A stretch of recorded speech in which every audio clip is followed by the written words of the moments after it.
You're listening to a podcast of Master Your Finances with me, Kurt Baker, a certified financial planner professional. Sunday mornings at 9 a.m. on 1077thebronx.com. Good morning and welcome back to another edition of Master Your Finances presented by Certified Wealth Management Investment.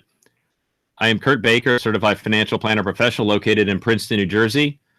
I can be reached through our website, which is www.cwmi.us, or you can call me directly at 609-716-4700. Very happy to have with us this week Ari Fuchs of the DAC Group. He's a member of the firm's management committee as an integral part of the client service team, where he specializes in the analysis and execution of M&A transactions, as well as equity or debt capital raises, restructuring, and strategic corporate advisory services. Mr. Fuchs has more than 15 years of corporate finance experience and has advised both private and publicly held clients on more than 75 M&A financing and restructuring transactions, totaling in excess of $1.5 billion in aggregate value. He previously led buy and sell side M&A advisory mandates and public and private offerings, including IPOs, follow-on offerings, PIPEs, registered direct and private equity placements for middle market and small cap insurers. Prior to joining the DAC Group, he was with Duff and Phelps. Mr. Fuchs received a Bachelor's of Science from Yeshiva University, Cy Sims School of Business, where he was on the Dean's Honor Roll list. He holds a Series 7, 63, and 79 FINRA Securities Industry designations, and has been named to New Jersey Biz 2018 40 Under 40 Awards Program, honoring professionals who have committed to business growth, professional excellence, and their community. He is also a recipient of the 2018 Emerging Leader Award by the M&A Advisor, an organization renowned globally for its recognition of leading M&A finance turnaround professionals. Mr. Fuchs is originally from Montreal and fluent in French. I will not talk to you in French because I'm going to get lost after you say anything. But thank you very much for coming on today. I actually met you at a chamber event where you kind of went through some of what you do, and I thought it was very interesting. And I think it's a very important part of what business owners need to understand, even if they're not thinking about, what we hear about M&A all the time, but we typically hear about it in the news about really, really large organizations. But it happens on all levels, right? And I want you to maybe talk a little bit about what your group does and what is an M&A, what is it? What's mergers and acquisitions? Maybe explain a little of the background of all of that for us, if you would. Absolutely, Kurt. Well, first, let me thank you very much for the introduction. Very kind words. Hopefully they're all true. I think they are, at least. But again, thank you very much for the opportunity to share some words of wisdom with your listeners. Let me before I dive into it, let me just give a backdrop on the DAC Group and who we are and sort of what we do. The DAC Group is a middle market focused investment banking firm. We are based in Rochelle Park, New Jersey, and Bergen County, with offices in New York City and in the South Jersey, Philadelphia market. Our firm has been around for about 35 years. We were founded on the principle of providing high quality investment banking services akin to what you would receive at a Goldman Sachs or a JP Morgan, but to smaller businesses in the middle market.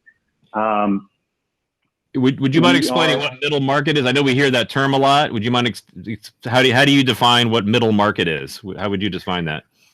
And that's a good question, because every firm has sort of their own definition of middle market. Our sort of wheelhouse, so to speak, or sandbox, really revolves around businesses that are anywhere between 10 or 15 million in revenue up to 400 or 500 million in revenue. We've transacted with clients really across the gamut, but that tends to be really the sweet spot for us, at least. We're about 20 professionals across the firm. Very deep bench of expertise, senior heavy. Every sort of assignment gets really high level of attention from senior folks. From an industry perspective, we're really generalists. We've touched many industries over the course of 35 years, frankly, industries that some people didn't even know existed. Frankly, we didn't even know existed. And just incidentally, I mean, we did a transaction a number of years back for the the world's largest manufacturer of bolt tensioning devices for nuclear power plants. And who knew that was an industry? I didn't. Interesting. Okay. So again, I've been at it for I've been with the DAC Group for about 8 years, and principally provide M&A and restructuring services to my clients in a very sort of high touch atmosphere. So hopefully that gives your listeners a little bit of a backdrop in terms of who we are and what we do. Okay. Yeah, that's great. No, I definitely want to know the background. And then if you could kind of tell us a little about what, is mergers and acquisitions. Again, I think it's a term we all hear, but many of us don't really completely understand what that might mean. So if you would mind explaining that a little bit, what that is and how that affects Absolutely.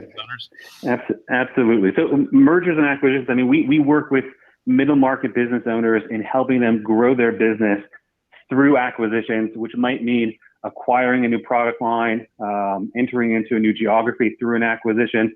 And at the same token, on the flip side, helping business owners generate liquidity from the sale of their business to strategic buyers, to financial buyers, and frankly, hybrid buyers as well. Yeah, no, I hear a lot about that over the years. In fact, I've heard of it going both ways, right? Where people will try to expand the business and they might actually get a little too fragmented, and then they say, hey, maybe I want to sell off this particular division or this particular product line that maybe we're drifting a little bit from our core mission or what we really feel we're best at. So maybe to focus a little more on. So it kind of goes both ways, right? So you're trying to optimize your business and deciding, well, I want to either add more of this particular type of business, right? Or maybe things that we're doing, maybe that's something it's time for us to sell, whether in whole or in part, right? That's kind of how that all it's kind of interesting. You kind of optimize yourself, right? In a lot of respects, it sounds like. Absolutely. I mean, our objective is to help our clients maximize the value of their business. Sometimes that is done through making acquisitions and enhancing their business profile or their opportunities for growth. At the same token, sometimes industries might be trading at at highs, and it may be time to explore an exit and perhaps take some chips off the table. And diversify your personal holdings. So, I mean, at the core of what we do is helping business owners maximize the value of their business. So, could you kind of walk us through like a typical client and whether they come to you or do you approach them? I mean, when do they start thinking about these things? Does that grow internally, or is that something that they say, hey, by the way, maybe you should be doing something in your business you hadn't thought of? How does these things start to develop and actually mature into an actual transaction? So it really runs the gamut. Yeah, absolutely. I mean, it really runs the gamut. Ideally, clients come to us well in advance of a prospective sale. They may be looking at their business and may not have a second generation or a third generation who might be interested in taking the reins. And it becomes a question of what do they need to do today, 3, 4, 5, perhaps even 10 years in advance of the sale in order to position their business effectively for a sale down the road. And it's looking at and it's taking a really hard look at things like financial reporting and really diving into the weeds with our clients to help position their business when the time actually does come.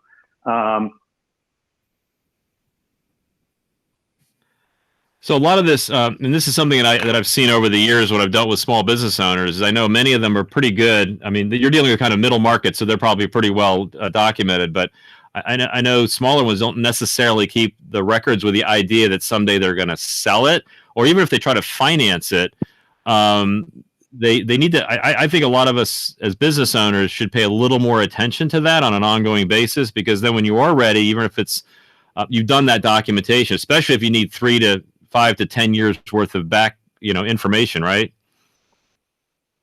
Yeah, I think one of the points that you just raised, I think, is synonymous with sort of the middle market business owner, which is business owners tend to spend time working in their business and not working on their business, and they understand what it means to make them successful and what it takes to sell a product or to sell a service to their customers. But when it comes time to actually working on your business and understanding sort of the key value drivers of a potential in a potential transaction situation, they're not necessarily always aware of it. And we worked with a business a number of years back our client was in the road stripe paint manufacturing business. They manufactured paint intended for use in road stripe situations.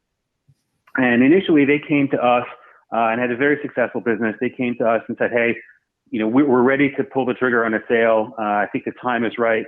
We're ready to move down to Florida."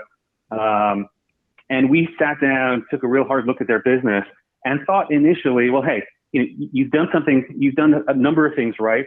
You're in a unique industry. Perhaps a buyer for your business might be a Sherwin-Williams or a Benjamin Moore that understands the paint segment. That may not necessarily be in this specific paint channel, but really understands the paint marketplace.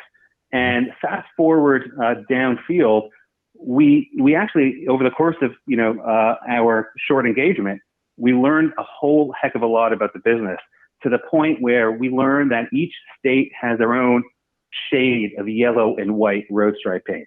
That, for example, barriers to entry are incredibly high in that particular industry. For instance, the state of Pennsylvania will give you a mile of roadway, a mile of the Pennsylvania Turnpike to paint at your own expense. They'll monitor the wear and tear of your paint over the course of 5 years. And at that point, will qualify you as a vendor. So what ultimately sort of emerged from our analysis was that, well, hey, these guys are doing something incredible, but their unique access and their unique sort of formula, their barriers to entry, and the fact that they had relationships with most, if not every state DOT in the country, really separated themselves from the pack. And sort of fast forward to the end, who the ultimate buyer was. The ultimate buyer was actually not somebody from the paint segment. The ultimate buyer was a company called Lafarge, which at the time was the 6th largest manufacturer of concrete in the world. Now, why the heck would a manufacturer of concrete look to buy a manufacturer of road stripe paint? And the answer was pretty simple once you spend a little bit of time, is that they really wanted access to state DOTs. And the value driver for them was the relationships that this particular client had with state DOTs in the country. And they ended up paying 2.5 times the next highest bidder in that particular transaction.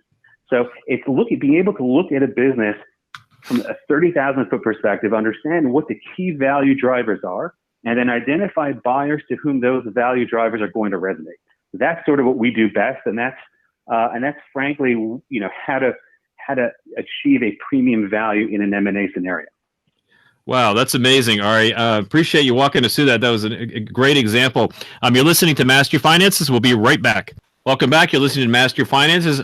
I am Kurt Baker with Ari Fuchs of the DAC Group, and we're talking about mergers and acquisitions. And you gave us a great example of a company that really didn't. They're painting stripes, and they were doing it pretty much all over the country. And the ultimate buyer ended up being a concrete company who liked the fact that they could also potentially sell some concrete in those states. So they really like the fact they get access, and they end up paying a little bit of a premium. That kind of reminds me of real estate, right? Sometimes you get the right buyer for the right location. They might pay a little bit more just because it works really well for their particular business. In this case, what they were doing, and as far as their relationships went, had a very high value to the buyer. So I guess it's very important when you have kind of an outside person who knows all the different angles to look at it, might see something that the owner actually doesn't necessarily see because they've been busy literally out there doing their job and painting things, right? So I think that's great that you guys can kind of look at it from all different types of angles and really try to find out what the highest and best use really is of the business and who the buyer might be in that case. I know we've had a lot going on in the last few months. I don't know if you want to touch a little bit about how, since the beginning of the year, maybe that's affected your business or just mergers and acquisitions in general. I know we hear about some companies are doing really, really well, like Amazon can't keep up, and other companies like Brooks Brothers just filed for bankruptcy. So you've got all kinds of things, different spectrums going on out there. So what are you seeing as far as what's happening, and how do we find some opportunities in there? Sure. I mean, I think, listen, it's no secret, Kurt, that M&A over the last several years has been incredibly active, probably some of the most active years, at least in my career. And it's been driven by just a lot of dry financial powder, a lot of cash sitting on the sidelines on the part of institutional investors, on the part of strategic acquirers and public companies. looking to really grow through acquisition. And that's been one of the key driving factors of M&A over the last several years. The first quarter was no secret to that, with the exception of March. I think what we sort of, started to see as the pandemic took rise, was a temporary pause in activity. I think strategic acquirers, public companies, private equity firms were spending a heck of a lot of time trying to assess their own individual portfolio companies and their own individual businesses for liquidity, for balance sheet strength, and to sort of assess what they needed to do to shore up their own individual finances. And what that really caused was a temporary pause in the marketplace as far as transactions are concerned. By and large, earlier stage transactions that weren't quite as far along, those at the moment are sort of on a temporary pause, I hope. Transactions that were a bit farther along, either at LOI stage or post LOI stage or due diligence, those transactions continue to move down the continuum, but albeit at a far slower pace than we were typically used to seeing. That said, I do think M&A has seen a pickup in activity over the last several weeks, likely really into the beginning of June, I would say. But the transactions that we're seeing in the marketplace are transactions that I would deem strategic. So there are opportunities where a particular target can have a transformative impact on the buyer and its profile. To take, for instance, again, this is going to be a large cap example, but Verizon Communications, which we're all certainly familiar with, they acquired a company earlier in the year. I believe that transaction was either in April or in May. They acquired a company called Blue Jeans. Blue Jeans is a technology company focused on video communication, and was an opportunity for Verizon to get deeper into unified communication, video collaboration, and seeing sort of what was going on in the marketplace with Zoom and other video call providers. They sort of saw this as an opportunity to become active and make a major splash in the space. So that was an acquisition that had transformative capability to Verizon and its business. Those are the types of transactions that we're seeing happen in the middle market as well. I don't think at the moment, we're seeing much, pure financial transactions. What I mean by that, pure play financial buyers such as private equity firms making platform acquisitions. Those have yet to sort of come back to the market. We do expect that to come back over the course of the next several weeks as sort of we understand what the reopening is going to look like, and the sort of situation in the debt markets calms down and stabilizes. I think that will come back. It's going to take a little bit of time. I was just curious about, everybody had a disruption, of course, and I've been dealing with a number of people that did see minor disruptions, but they came back, and others are really in having a difficult time right now. They're not sure when they're going to come back or if they're going to come back. So when you have people at different stages of these acquisitions, I'm assuming they're re-looking at some of the financial information because we've had such volatility in the last few months for some companies. How do they respond to that? Well, wait a minute, we agreed on a certain price or maybe certain terms, but now I'm not quite sure those are going to work for us now based on the new, what's happening or what we think is going to happen. I'm just thinking about what about if you had a hotel as an example, right? It might have been doing really, really great in March, and now we're just not sure when the conventions are going to come back and when they're going to start booking up again, or maybe an airline. There's a lot of industries that were really, really strong at the beginning of the year, and now we're just not really sure when they're going to come back or what their valuations might really be. I think that's an excellent point, Kurt, because I think, to your point, there are many industries that obviously were impacted heavily by the pandemic. I think there were other industries that, frankly, experienced incredibly positive surprises in terms of performance during the pandemic. Businesses that touched leisure, that touched hospitality, and that's not just the hotels, but those are the vendors that supply the hotels, vendors that supply airlines, the manufacturers of parts that go into aircraft, I mean, those are all businesses that unfortunately suffered meaningfully and materially during this period and continue to suffer. And I think those businesses are going to reassess their desire and their appetite for M&A, both on the buy side and the sell side. I think on the flip side, businesses in technology, businesses that touch manufacturing, businesses that touch food, all experienced incredibly positive momentum during this segment, during the pandemic. And, we expect those businesses to hopefully likely rise above the rest. I think at the end of the day, there is going to be, no matter what industry you're in, if you're contemplating M&A, there is going to be some sort of a penalty. And what does that mean effectively? So if you lost revenue, if you perhaps moved backwards in terms of growth, there's a clear penalty associated with that. Even businesses that perhaps did even better during COVID, their revenues are likely going to be adjusted for COVID, because COVID, we hope, is a one-time event. Buyers are going to attempt to normalize earnings in some way, shape, or form when they try and arrive at a valuation.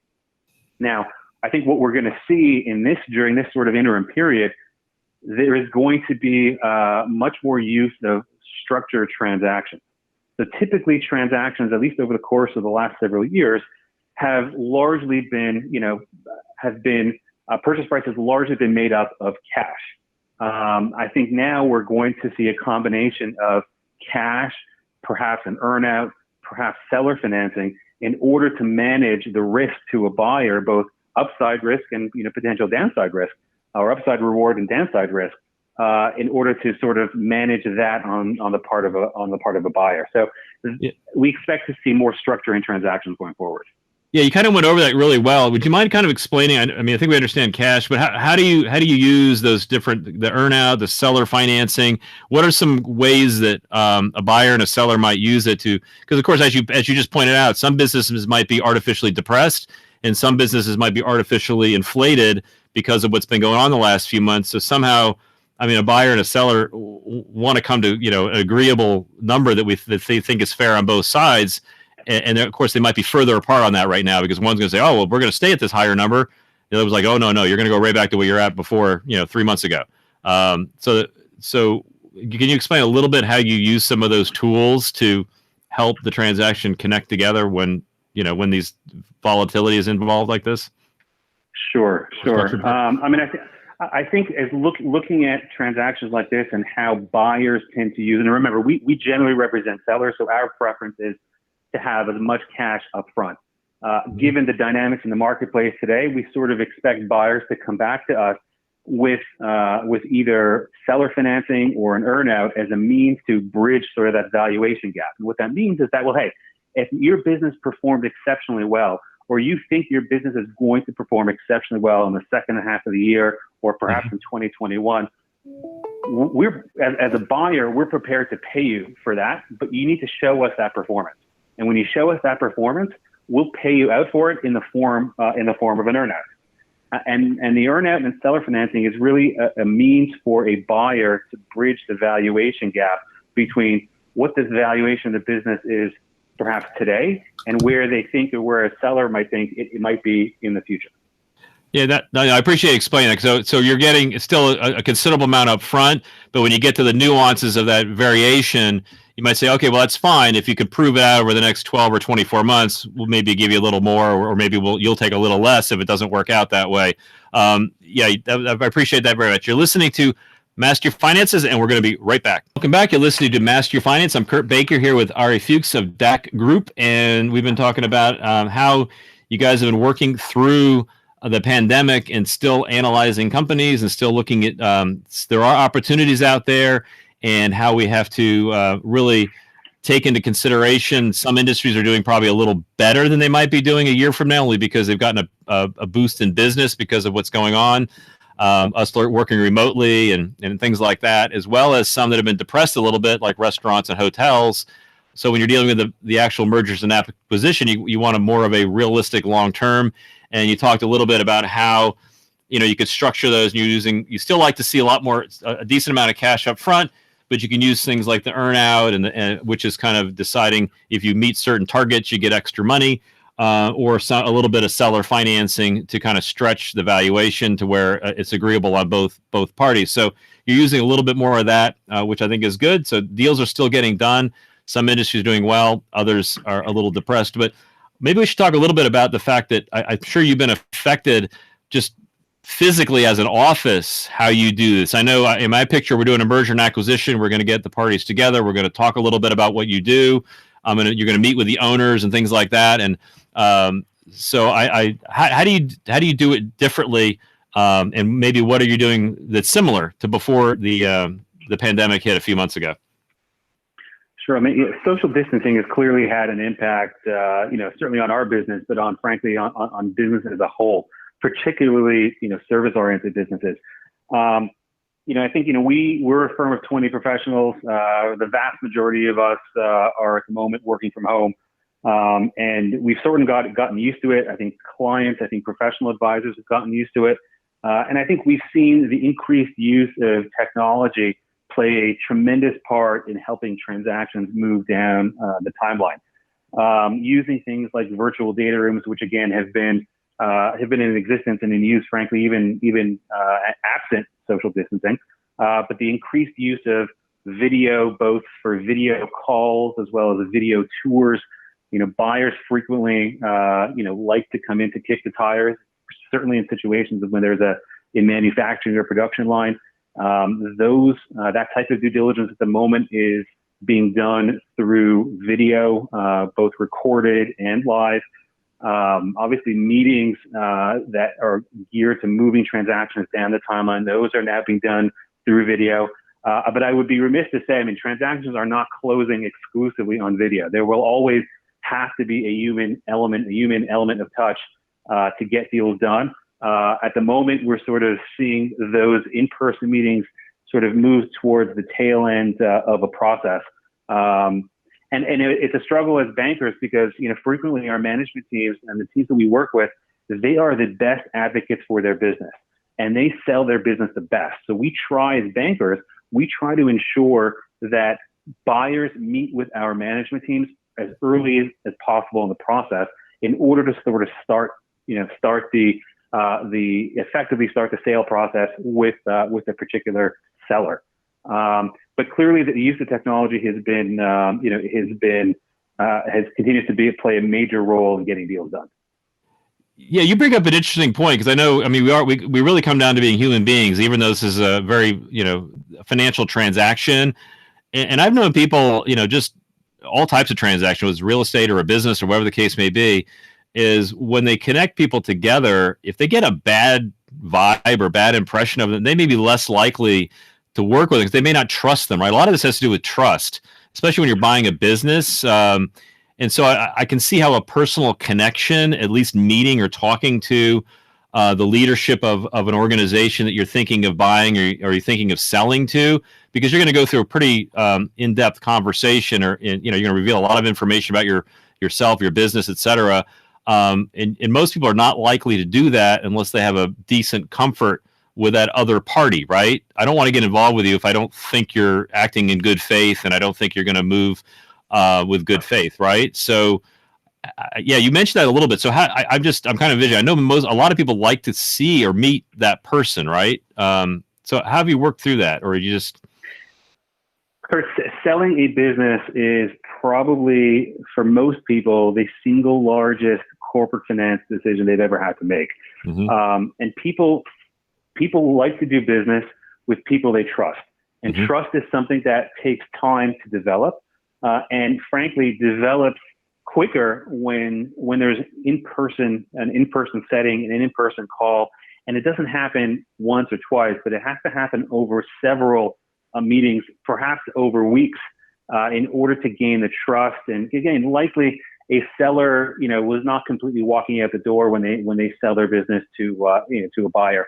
There is going to be an ongoing relationship there, and it's so critical that there's a meeting of the minds and there's an alignment of strategy.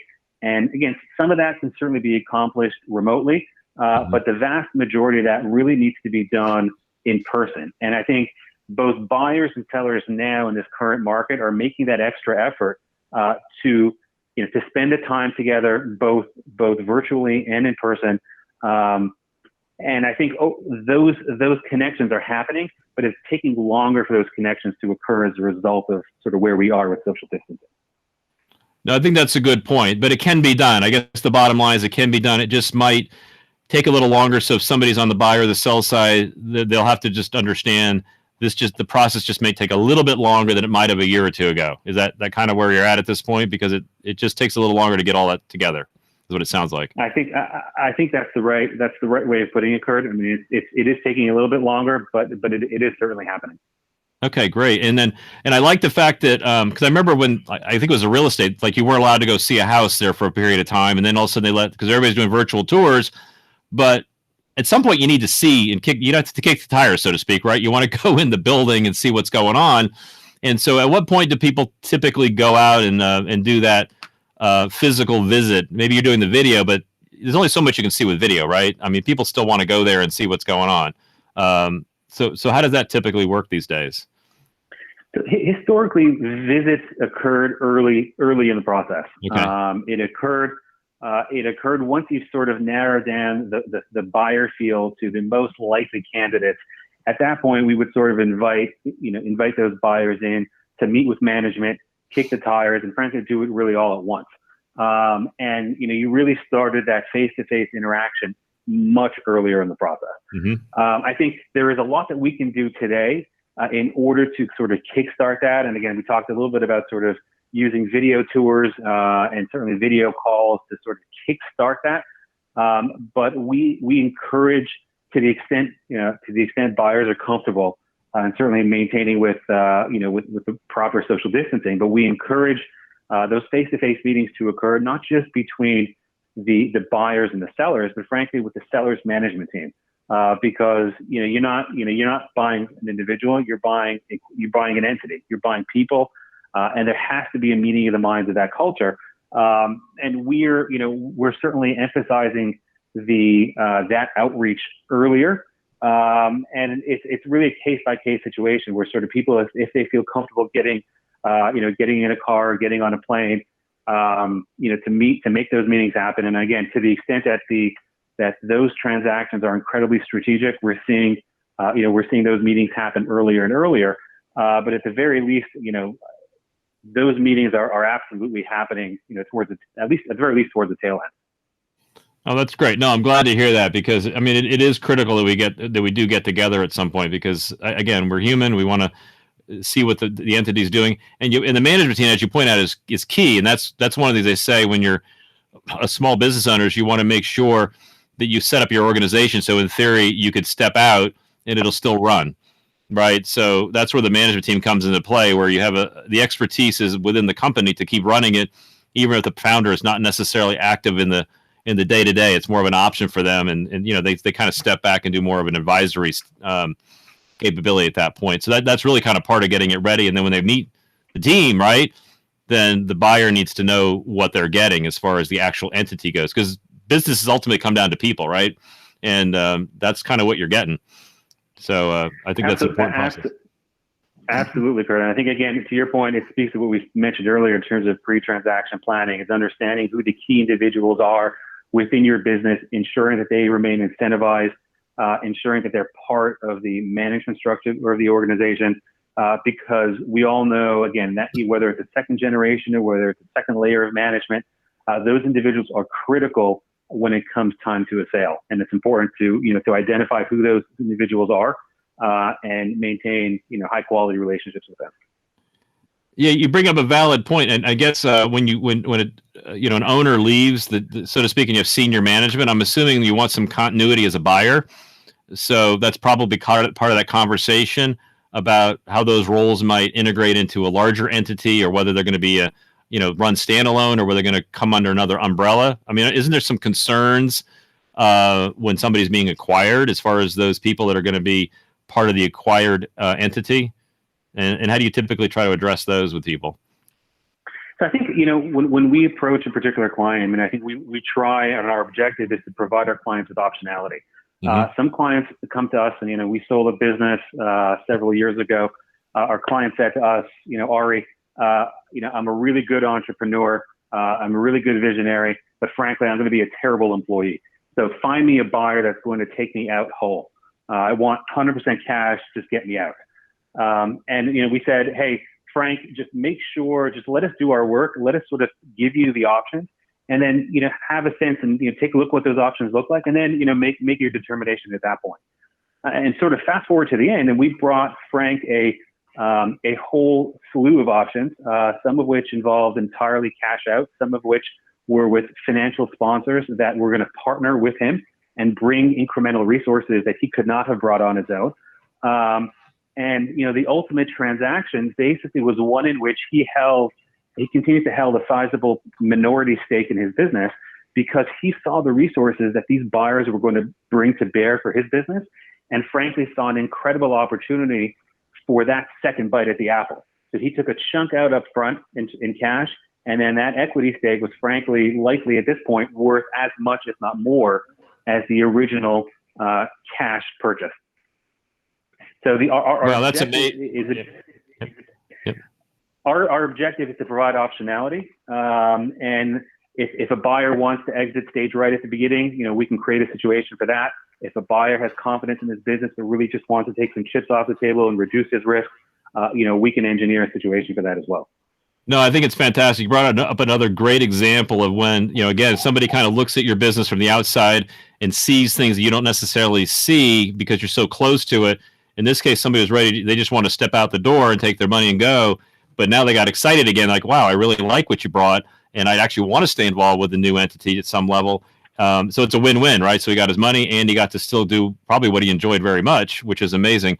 You're listening to Master Your Finances. We're going to be right back. Welcome back. You're listening to Master Your Finances. I am Kurt Baker, here with Ari Fuchs of DAC Group, and we've been talking about the current state of mergers and acquisitions with a little interesting twist this year with the pandemic. Things have been a little bit different, but transactions are still getting done. You're using a little more technology. Might take a little bit longer to develop those relationships, but they do get done. And we're just pointing out several options that you're showing owners that they didn't necessarily realize that they had. Like just before the break, we had an owner that just wanted his cash and wanted to leave, but through a full analysis and finding the right partner, that the owner just decided to take a minority stake, took a decent amount of cash up front, still got the best of both worlds, so to speak, and moved on. It wasn't even something he probably even thought about until you brought him the options, which I think is fantastic. And that's really, I think, a big part of this is, as we said earlier in the show, is a lot of owners are very good at their business and how it operates and how to serve their clients and do a really good job there. They don't necessarily know the highest value their business may have to a buyer and the best way to exit. But part of that is really pre-planning, as you said. But we also want to preserve, what we have and make sure that we manage through volatile situations like we have now. So you want to give us some ideas about the best way to kind of manage through a period that we're dealing with right now and maximize the value of your company?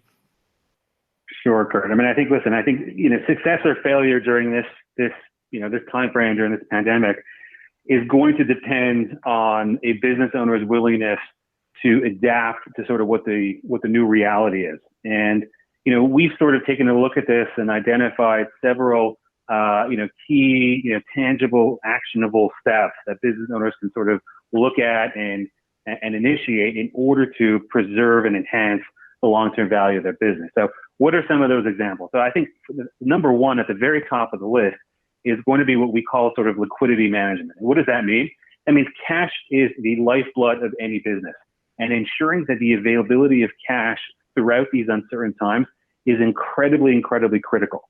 What does that mean? I mean, number one, it means identifying sort of the core segments of your business that generate cash and make sure you direct sufficient resources to strengthen that segment of the business. It means focusing on cost reduction where applicable. It focuses on, again, reducing and minimizing non-essential variable expenses. To the extent, and I hate to, even go in this direction, but to the extent that, businesses require a reduction in workforce in order to maintain and preserve cash, those decisions need to be made quickly and as deep as possible at the beginning, because that's going to that's going to reduce existing workforce anxiety regarding further cuts. But what's critical is sort of that, cash is king, and managing liquidity is critical in this environment.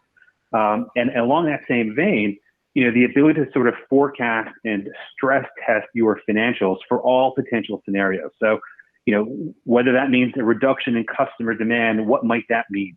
What does it mean if, access to your supply chain is impaired and your inability to get product to your customers? What is that going to mean to you and to your cash position?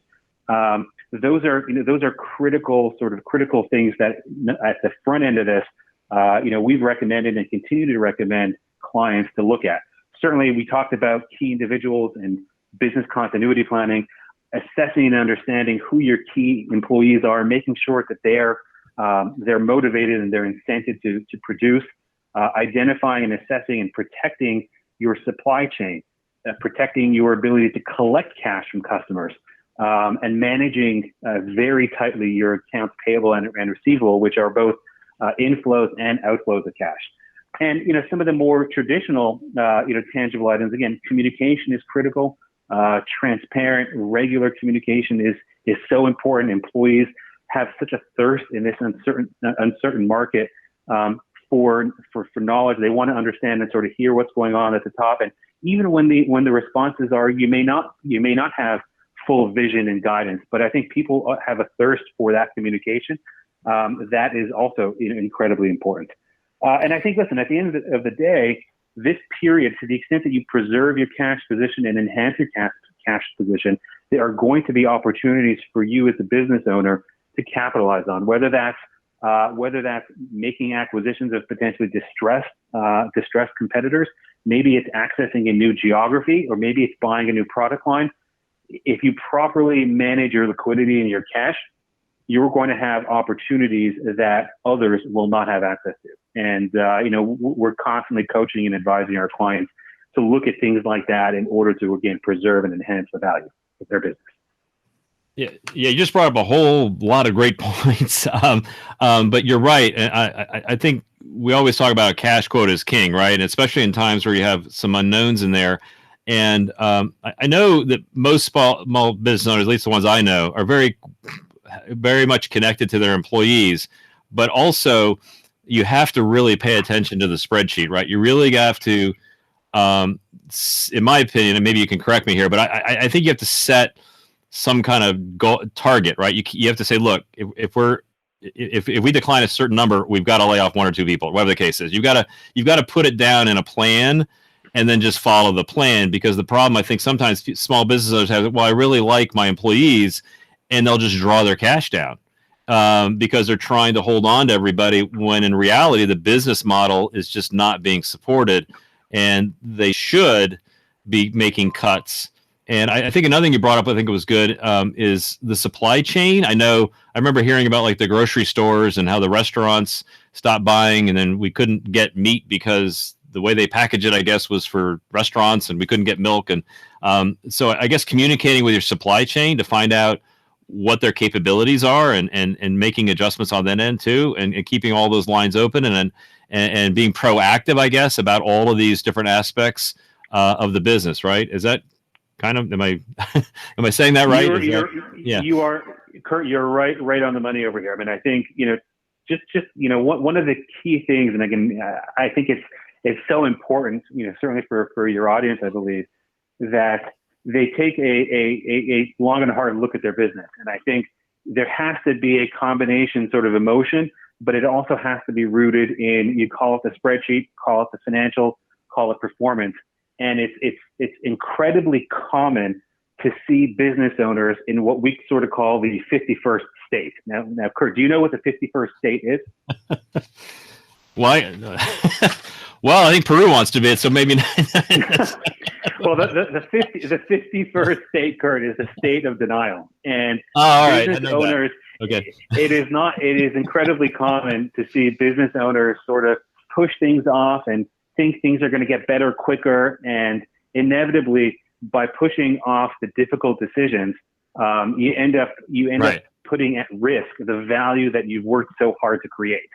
And it's the ability to sort of see through that and make educated assessments. And again, you may not be able to necessarily do it on your own. You may need to look to, Right. Your professional advisors to help you with that. But it's making those key critical decisions early in the process that will preserve long-term value in your business. Yeah, I think you brought up a good point. Is having a third party look at it, whether it's your financial advisor, your CPA, whoever the case may be, have somebody just look at it from a number saying, hey, look, you can only endure this for 30 days, whatever then you're going to have to do this. Then you're going to have to do this. So you set up these targets that you can give yourself. Well, then let's make sure we don't hit those downward spirals, right? Let's keep above that number somehow. But if we can't, you're going to hit reality, right? And I've seen the same thing myself. And that's why I get very concerned. They go, well, it'll get better. It'll get better. It'll get better. And before you know it, 6 or 12 months later, they're broke and they were doing fine. And they're trying to do, what they can, but the business simply isn't where it needed to be, where if they'd made the cuts early on, as you pointed out, they may actually be in a really good position to bring all their people back at some point, or maybe even, buy another business because they were the ones that held out and really held on to the core business, and they made the necessary cuts and adjustments quickly. And that's the thing I think that I see a lot of us don't do as small business owners, is we have a hard time self-analyzing and saying, oh, we got to really do this right now because everything is working out fine for such a long period of time, but you have to do it. And it's great to bring in a third party. They'll look at it objectively and they'll see it really clearly, because to a third party, these things are always very clear, in my opinion. Yeah. Yeah. I mean, I think Kurt, you hit the nail on the head with the early portion of your comment. I think the once you've sort of made that call to your key financial advisors, whether it's your financial advisor, whether it's your CPA, whether it's a firm like ours as your investment banker, that is half the battle. Being able to bring that sort of independent view, independent vision to your business and give you an accurate assessment. Again, it may not be what you want to hear, but being able to be on the receiving end of an independent assessment of your business is going to help you in the long run. And certainly in our view, we've certainly been the beneficiary of a lot of work from business owners that have been sort of in this state of limbo, where we've sort of, helped them make critical decisions to, again, preserve the value of their business. No, I think it's amazing what you're doing. And I agree, being an advisor as you are, there's a huge value to it. And as you point on many levels, pointing out things they should be doing, things they shouldn't be doing, strategies that maybe they hadn't thought of, because they're so busy working, as you point out, in their business and not on their business. So any last thoughts? You've done an amazing job before we go. Yeah, I mean, I think, listen, my view is that, entrepreneurs are going to survive. They are going to prosper. The market for M&A will come back. The value is going to come back. We've been in this, in these situations in the past, and we have made full recoveries. My sense here is that our recovery and sort of the return to normal is going to be far quicker than I think folks expect. I was talking yesterday to a former CEO of a vaccine company, and he affirmed that the marketplace will come up with a vaccine, and a year from now, people will be saying COVID what? People aren't going to aren't going to remember what COVID is. So I think things are going to come back to normal, and I think it's critical sort of during this interim period that you business owners take the appropriate steps to preserve and maximize the value, whether that's through an independent assessment, through liquidity management, perhaps it's through a transaction. And I think we're all well positioned to advise our clients. Well, that's excellent advice. And Ari, I appreciate you coming on. Ari Fuchs of the DAC Group. You've been listening to Master Your Finances. You can subscribe to the podcast by going to masteryourfinances.us. And remember, together we can master your finances so you can enjoy financial peace of mind.